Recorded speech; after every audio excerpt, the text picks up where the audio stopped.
అత్యాధునిక labs, international collaborations, advanced placements. మీ dream career ని రీచ్ అవ్వడానికి మీ best choice Godavari global university. So welcome back to the latest episode with Rahul Reddy Garu, the immigration lawyer, and he's practicing law from since 30 years. So right now OPT నుంచి STEM నుంచి H1Bకి మారే వాళ్ళ situations ఏ విధంగా ఉండబోతున్నాయి యూఎస్లో అనేది తెలుసుకుందాం. Hi sir. Sir I'm very fine sir, and how are you sir? Good. So upcoming మార్చ్లో H1Bకి సంబంధించిన లాటరీస్ అవి ఉండబోతున్నాయి కాబట్టి వాటి గురించి డిస్కస్ చేద్దాం. సో ఓపీటీ అండ్ స్టెమ్ నుంచి ఎవరైతే H1B కోసం వెయిట్ చేస్తూ ఉంటారో లాటరీ టైంలో వాళ్ళ మీద ఎఫెక్ట్ ఏ విధంగా ఉంటుంది అంటారు? ఇప్పుడు మనకు కొత్త H1B రెగ్యులేషన్స్ వచ్చినాయి. దాని ద్వారా ఏమైందంటే థర్డ్ పార్టీ ప్లేస్మెంట్ అనేది కొద్దిగా స్ట్రిక్ట్ అయిపోయింది. అదొకటి. ఇంకోటి ఏంటంటే మనకు లాస్ట్ ఇయర్ H1B కోటాను మొత్తం ట్రాన్సాక్షన్ చేసిండ్రు. అంటే అంతకుముందు 7-8 years నుంచి ఎట్లుండే అంటే అంతకుముందు 3-4 years ఎట్లుండే అంటే ఒక 10 కంపెనీల నుంచి కూడా కొందరు ఫైల్ చేసిండ్రు, ఫ్రాడ్లెంట్ ఫైలింగ్స్ అయ్యి. అంటే ఒకవేళ కనుక కొన్ని జాబ్స్ ఉంటే 10 కంపెనీల నుంచి ఫైల్ చేసిన ఉన్నారు. అయితే ఇప్పుడు లాస్ట్ ఇయర్కి వచ్చేమటికి ఏమైందంటే నీకు ఒకవేళ కనుక 10 కంపెనీలు ఫైల్ చేసినా కూడా శ్రీనివాసరావు అన్నతను మాత్రం ఒకటే కాబట్టి అతనికి ఒకటేసారి లాటరీ వచ్చే ఛాన్స్ ఉంటుంది. అతని బిల్లుని 10 సార్లు బెటరు.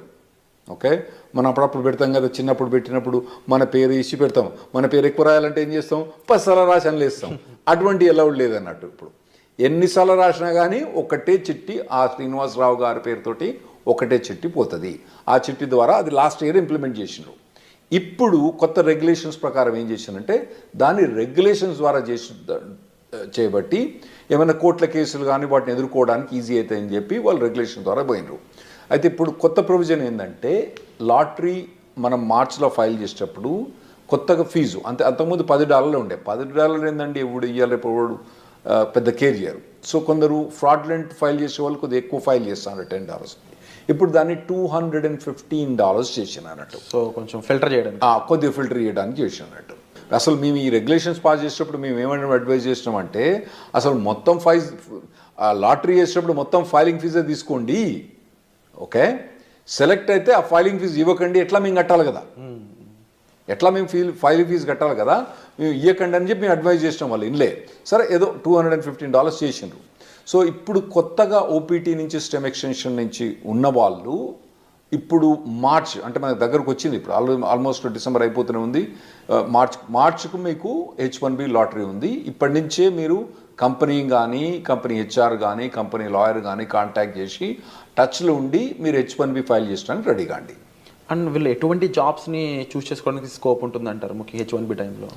నార్మల్గా అంటే మన వాళ్ళందరూ కంప్యూటర్ ప్రొఫెషనల్స్ ఉంటారు కాబట్టి మనకు 3 types ఆఫ్ జాబ్స్ ఉంటాయి నార్మల్గా అండి. ఒకటి ఎండ్ క్లయింట్ అంటే నార్మల్గా కోకోలా కంపెనీ, లేదంటే next implementation partner, Deloitte, Cognizant, Infosys అని ఇంప్లిమెంటేషన్ పార్ట్నర్ టైప్ ఉంటాయి. ఇంకోటేమో ABC కన్సల్టింగ్ కంపెనీ, చిన్న కంపెనీస్ ఉంటాయి.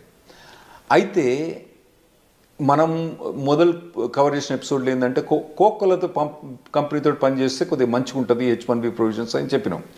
కాకపోతే ఈ ఎండ్ క్లయింట్ పనిచేసినప్పుడు వాళ్ళు ఏం చేస్తారంటే నీకు 3 ఏళ్ళు వర్క్ పర్మిట్ ఉంది కదా, నీకు ఇప్పుడే H1 అప్లై చేయమంటారు. అది వీనికి పెద్ద బాధ అయింది. ఎందుకంటే ఇప్పుడు 3rd year పోయినప్పుడు వీని H1B లాటరీ రాలేదనుకోండి, వీని పని గోవిందా. సో అటువంటి వీళ్ళు నార్మల్గా కంపెనీ పోయేటప్పుడు అంటే చాయిస్ ఉంటే మాత్రం మీకు కంపెనీ ఈ ఇయర్ మీకు H1B అప్లై చేస్తుందా చేస్తలేదా అదొకటి కనుక్కోండి. ఎండ్ ఆఫ్ ది స్టెమ్ ఎక్స్టెన్షన్లో సార్ ఇన్ కేసు ఎంప్లాయర్ని చేంజ్ చేసుకున్నాం అనుకోండి, అప్పుడు సిచ్యువేషన్ ఏ విధంగా ఉంటుంది? ఎంప్లాయర్ చేంజ్ చేసుకున్నా కానీ ఆ మార్చ్ టైంలో ఫైల్ చేస్తే సరిపోద్ది. మార్చ్ టైంలో ఫైల్ చేయకపోతే సరిపోద్ది. ఇంతకుముందు చెప్పినట్టు ఏంటంటే ఒకవేళ కనుక ఇప్పుడు మనం డిసెంబర్ జనవరిలో ఉన్నారు కదా, మీరు ఇప్పుడు మీ కంపెనీ కనుక మీరు H1B ఫైల్ ఈ లాటరీలో ఫైల్ చేస్తారా చేయరా కనుక్కోండి. ఒకవేళ చేయరని అనుకుంటే మాత్రం ఈ కంపెనీ వదిలిపెట్టి వేరే ఏ కంపెనీ కనుక మీకు జాబ్ దొరికితే ఆ కంపెనీకి పోవడం బెటరు. ఎందుకంటే H1B లాటరీ ఎంత తొందర వస్తే అంత బెటర్. ఎందుకంటే మనం లాస్ట్ 10 years నుంచి చూస్తున్నాం కదా, H1B లాటరీ అనేది కష్టమవుతుంది రావడం. ఓకే, ఇది లాటరీలో రావడం చాలా కష్టమవుతుంది. పోతానా కొద్ది ఇంకా పర్సంటేజ్ ఛాన్సెస్ తగ్గిపోతున్నాయి. మీకు 3 times కూడా మీరు లాటరీ ట్రై చేసుకోవాలి, అవసరమైతే 4 times కూడా మీరు లాటరీ ట్రై చేసుకోవాలి. వచ్చినప్పుడు ఇమ్మీడియట్గా ఫైల్ చేసుకోండి, మళ్ళీ నెక్స్ట్ ఇయర్ పెట్టకండి అన్నట్టు. ఒకవేళ ఈ కంపెనీ ఫైల్ చేయకపోతే మీకు వేరే జాబ్ దొరికితే మాత్రం వేరే జాబ్ తీసుకొని ఆ జాబ్ ద్వారా కూడా మీరు H1B ఫైల్ చేసుకోవడం బెటర్. స్టెమ్ స్టూడెంట్స్కి ఎలాంటి ప్రొటెక్షన్ ఉంటుంది సార్? అంటే ఎక్స్పైరేషన్ ముందు జాబ్ పోయినట్లయితే వాళ్ళకి ఏమైనా ప్రొటెక్షన్ ఉంటుందా? ఏముండదండి, గోయిందా అంతే. ఇప్పుడు H1B ఇప్పుడు ఉందనుకోండి, ఇప్పుడు మార్చ్లో లాటరీ ఉంది, ఫిబ్రవరిలో జాబ్ పోయిందనుకోండి, మార్చ్లో వాళ్ళు ఫైల్ చేయరాదు అన్నట్టు.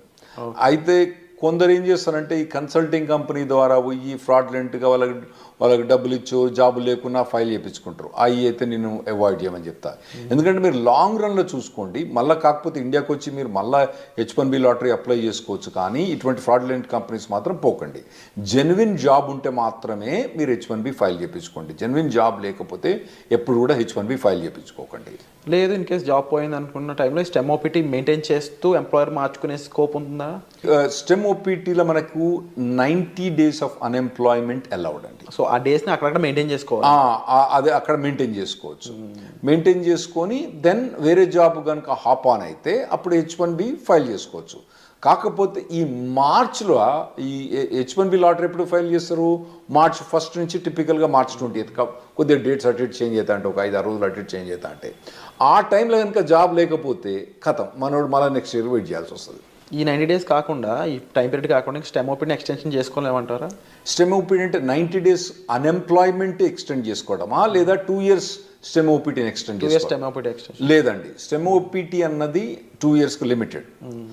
అయితే అందులో కొన్ని చిన్న చిన్న ఎగ్జామ్షన్స్ ఉన్నాయి.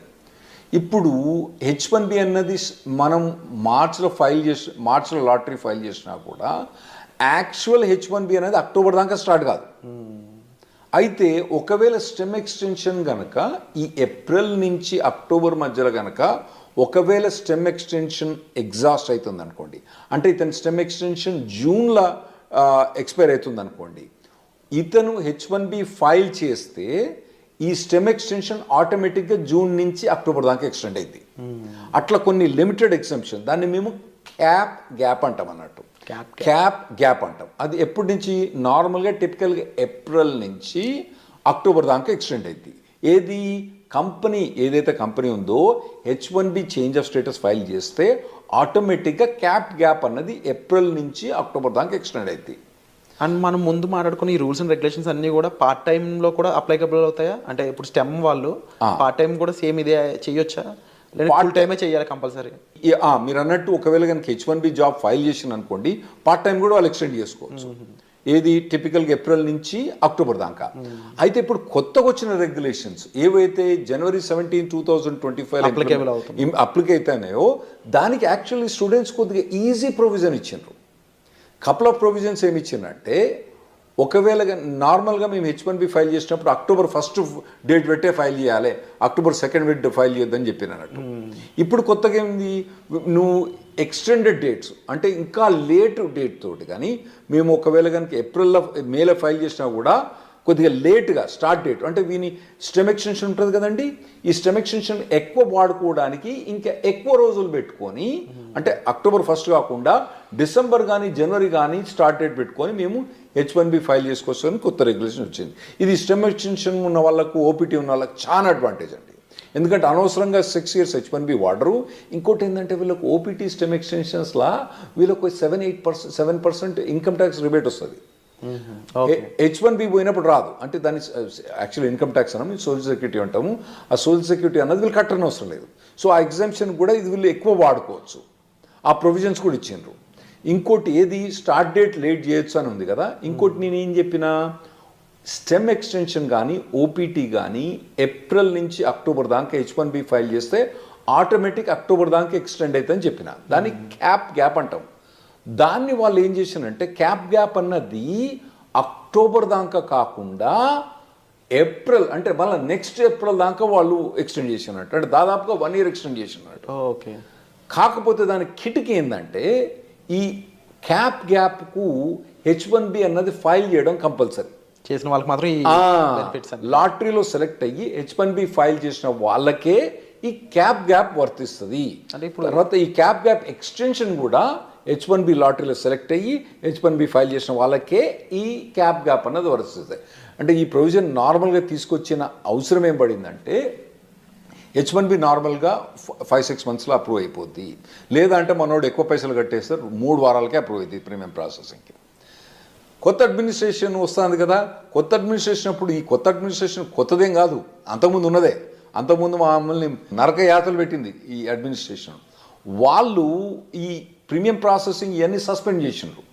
అయితే ఇప్పుడు క్యాప్ అనేది అక్టోబర్ దాకానే, ఇదివరకు పాత రూల్స్ ప్రకారం అక్టోబర్ దాకానే ఎక్స్టెండ్ అయ్యి అక్టోబర్లో H1 అప్రూవ్ కాలేదనుకోండి, ఇడు జాబ్ చేయకుండా కూర్చోవాలి. అప్పుడప్పుడు పెద్ద కంపెనీలు ఏం చేస్తాయి, జాబ్ చేయకపోతే పో నీ H1 తీసేస్తాను తీసిపో, జాబ్ తీసేసుకొస్తాడు. అప్పుడేమవుతుంది, నా గరక నా ఘాటక అవుతాడు వీడు. అయితే ఇప్పుడు కొత్త ప్రొవిజన్ ప్రకారము ఒకవేళ ట్రంప్ అడ్మినిస్ట్రేషన్ వచ్చి H1 ప్రీమియం ప్రాసెసింగ్ తీసేసిన, అంటే ఎక్స్ట్రా $2,500 కట్టినా కూడా, దానికి ఎక్కువ ఫాస్టర్ ప్రొవిజన్ తీసేసినా కూడా, మనోడు అక్టోబర్ దాటిన తర్వాత, అంటే వీని వర్క్ పర్మిట్ ఒకవేళ జూన్లో అయిపోయినా కూడా అక్టోబర్ దాకా కాకుండా మళ్ళీ ఏప్రిల్ దాకా ఇతను జాబ్ గ్యాప్ మీద జాబ్ చేసుకోవచ్చు. అది ఈ January 17th మనకు వచ్చే రెగ్యులేషన్స్ తోటి చాలా అడ్వాంటేజ్ అవుతుంది మనకు. ఓవరాల్గా డిఫరెంట్ అప్లికేబుల్స్ అయితే రానున్నాయి అనేది అర్థమవుతుంది క్లియర్గా. అండ్ కొన్ని బెనిఫిషరీస్ కూడా కనిపిస్తూ ఉన్నాయి డెఫినెట్లీ. అండ్ బిఫోర్ జాబ్ వీళ్ళు స్టెమ్ ఓపీటీ వాళ్ళు ఎటువంటి రిక్వైర్మెంట్స్ ఉంటాయి సార్ అప్లై చేయడానికి? అంటే ఓపీటీ స్టెమ్ ఎక్స్టెన్షన్ ఈ రెండిట్లు అంటారా? అంటే వీళ్ళు మొదటి నుంచి కాలేజీలో చదువుతున్నప్పుడే వీళ్ళకు ఆన్ క్యాంపస్ రిక్రూట్మెంట్ నడుస్తుంటుందండి. వాటిల్లో పార్టిసిపేట్ చేయాలి. ఇంకోటి ఏంటంటే, మీకు ఇంతకుముందు చెప్పినట్టు ఏంటంటే, వీళ్ళు మొదటి నుంచి కూడా ఏదో టెక్నాలజీ తీసుకొని, హాట్ టెక్నాలజీ తీసుకొని, కరెంట్ టెక్నాలజీ తీసుకొని, దాని మీద కంప్లీట్గా ఇంటర్న్షిప్స్ కానీ, తర్వాత ఎడ్యుకేషన్ కానీ, ట్రైనింగ్ కానీ తీసుకొని, ఒకవేళ టెక్నాలజీ మారితే మళ్ళీ ఇమీడియట్గా మారండి టెక్నాలజీ. కానీ ట్రైనింగ్ అన్నది ఇక్కడ కూర్చొని ఆ సినిమాలు చూసిన దానికి వీటి చూసిన దానికన్నా ఇటు పక్క పోయి ఈ ట్రైనింగ్ ఇటువంటివన్నీ తీసుకోవడం చాలా మంచిది. ఎందుకంటే నార్మల్గా ఇక్కడ జనరల్ ప్యాకేజ్ ఏంది 5 lakhs 6 lakhs ఉన్నది, అక్కడ మీకు 80 లక్షల నుంచి మొదలైంది ప్యాకేజ్. సో మీకు 6 lakhs నుంచి 80 లక్షలకు ఉండే పెర్ఫార్మెన్స్ మీరు అక్కడికి యూఎస్కి వస్తుండ్రు కాబట్టి, మీరు చేసే పెర్ఫార్మెన్స్ కూడా 10 times బెటర్ ఉండటానికి మీరు షార్పన్ అప్ కావాలి. అది మొదటి నుంచి ప్రిపేర్ కాండి. చక్కగా ఓపీటీ అయిపోయిన తర్వాత అప్పుడు ఎతుకుతలే జాబ్, తర్వాత చూసుకుంటలే. ఇప్పుడైతే సినిమాలు చూస్తా, షికార్లు పోతా, తాగుతా, తింటా, బిర్యానీ తింటా, పొద్దుగాల మధ్యాహ్నం, సాయంత్రం అయితే వాలీబాల్ ఆడతా, కానీ తర్వాత చూసుకుంటా, ఓపీటీ అయిపోయిన తర్వాత చూసుకుంటే మాత్రం అది తప్పుడు పని. మీరు మొదటి నుంచి ఇంజనీరింగ్ కాలేజ్ నుంచి ఫస్ట్ ఇయర్ నుంచి, ఒకవేళ మీరు యూఎస్ రాదలుచుకుంటే, మీరు ఇక్కడ కూర్చొని ఎక్కడనో 5 లక్షల ప్యాకేజ్ 6 లక్షలు తీసుకుంటే మీ ఇష్టం. మీరు కనుక యూఎస్ వచ్చి ఓపీటీ మీద పనిచేసి స్టెమ్ ఎక్స్టెన్షన్ మీద పనిచేసుకుంటే మాత్రం మీరు ఫస్ట్ ఇయర్ నుంచి మీరు కంటిన్యూస్గా శ్రమ పడితే మీరు ఓపీటీ స్టెమ్ ఎక్స్టెన్షన్ వచ్చినప్పుడు మీకు మెచ్చుకునే మార్కెట్ మంచిగా ఉన్నప్పుడు ఏముంటుందండి, అప్పుడు ఏమంటారు కదా, కుక్కను కూడా సింహాసనం ఎక్కించినప్పుడు వీళ్ళందరి మన వాళ్ళని సింహాసనం ఎక్కించినప్పుడు, ఏది మంచిగా స్కిల్ సెట్ లేని వాళ్ళని వాళ్ళందరూ కూడా కుక్క మీద వీళ్ళందరూ సింహాసనం ఎక్కి కూర్చున్నారు. ఇప్పుడు ఎట్లున్నది పరిస్థితి, మార్కెట్ పరిస్థితి మంచిగా లేదు. మరి మార్కెట్ పరిస్థితి మంచిగా లేదంటే యాక్చువల్గా మీరు స్టాక్స్లో బాగా చేస్తుంటారు కదా, అసలు యూఎస్లో ఇప్పుడు స్టాక్ మార్కెట్ ఎట్లుందండి, హై రేట్స్ ఉన్నాయి, అన్నీ బాగున్నాయి స్టాక్ మార్కెట్, అయినా కానీ ఐటీ ప్రొవిజన్ మొత్తం డౌన్ అయిపోయింది. ఎందుకైందంటే మెయిన్ ప్రొవిజన్ ఏంటంటే 2021 ఎప్పుడైతే మన కోవిడ్ అయిపోయిందో అప్పుడు ఎట్లా హైర్ చేసిందంటే, అమెజాన్ కొన్ని కంపెనీస్ అయితే ఒకటే అండి, మీ శాలరీ ఎంత, ఇన్కమ్ ట్యాక్స్ చూపేరా అని వీళ్ళు పట్టుకుపోయినారు. నీ W2 ఎంత, నీ W2లా ఓకే నీకు 80 లక్షలు వస్తుంది, ఓకే ఒకటేరా నీకు, ఇగో 1,60,60,000 అంతే, వారు ఏం మాట్లాడలేదు. అట్లా చాలా మందిని హైర్ చేసిండ్రు.